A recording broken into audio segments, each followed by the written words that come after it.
This is an annual bonfire that is common in the rural communities of southwest Japan. This is my third one, and I've been scheming to salvage the char after the fire is doused.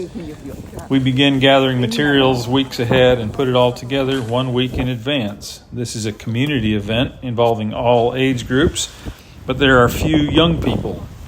About 4 green bamboo poles are tied at the top to form a teepee, and erecting that teepee can be an entertaining study in group dynamics here.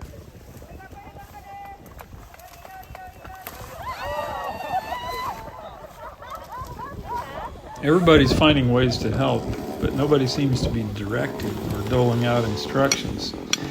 Naturally, the elderly majority take the lead. They have done this together countless times over the years. The man running the chainsaw is a local farmer in his mid-80s. He works long hours and runs circles around people much younger.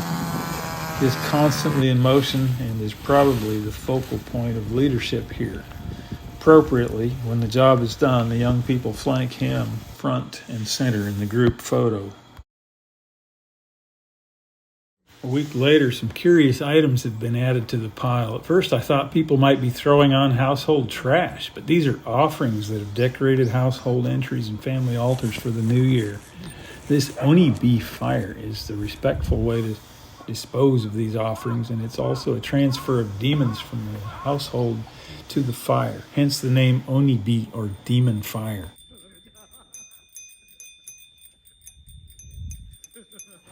The local volunteer fire department is always on standby there to supervise and to help out on the morning of the bonfire.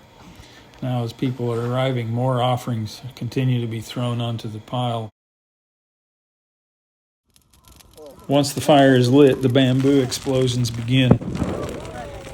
After each explosion, you might hear somebody exclaiming one of the phrases in the following recording.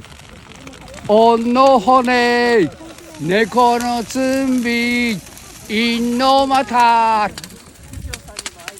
This attributes the explosion to the sound of demons' bones breaking. This custom is surviving only in the rural areas because of the significant amount of smoke. As you can see, it's not an ideal way to make biochar. There was one little guy that enjoyed the smoke in camo there, but I don't think you want to stand there, little guy.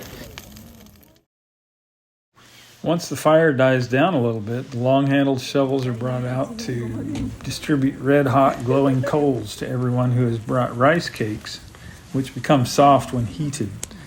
Eating the rice cakes heated over the coals of the onibi fire, along with warming one's backside by that fire, is thought to protect one from illnesses in the year ahead. People bring all sorts of devices for this task, many homemade, some purchased, but all simple. There's also quite a variety of these rice cakes in terms of shape, size, and color, and most people bring a little soy sauce and some seaweed to wrap them in to eat them. Typically, while the fire is still burning, the firemen douse the fire, and this time heavy overnight rains washed out much of the ash, leaving char and charred logs. As part of the cleanup crew, I volunteered to haul away the char and the partially burned logs in my dump truck.